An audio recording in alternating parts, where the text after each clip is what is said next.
Hi guys, welcome back. So ASUS launched their Republic gaming smartphone last year and its very first attempt to gaming smartphone. The successor is coming to ROG Phone 2 in its launch on 23rd of July in China. And being close to launch, we just received some official teaser video and some real images of device which show us design. You can see from these image, and that we're going through a traditional design instead of motorized bottom notch or a punch hole. We got a reasonable large bezel top and bottom with camera. Inside the top bezel being a gaming phone, and they use 120 Hz display to make things incredibly smooth, and it's going to be 6.24-inch AMOLED display with a resolution of 1080 by 2160 and give us 387 pixel per inch. It's going to power by Qualcomm Snapdragon 855 Plus, which offer better CPU and GPU performance over standard 855, and it's gonna come up with 256GB internal storage, but there is no SD card slot. And we got 16 megapixel selfie camera. Along with 16 megapixel we got 8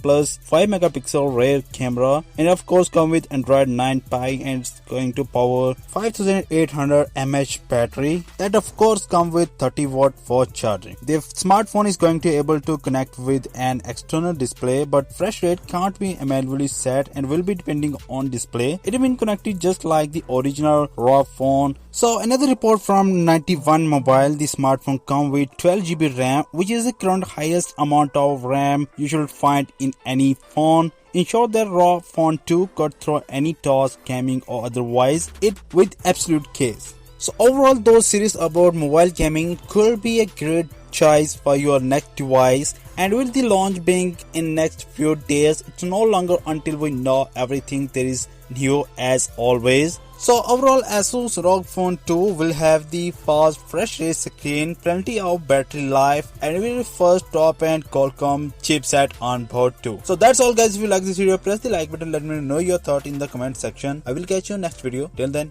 goodbye.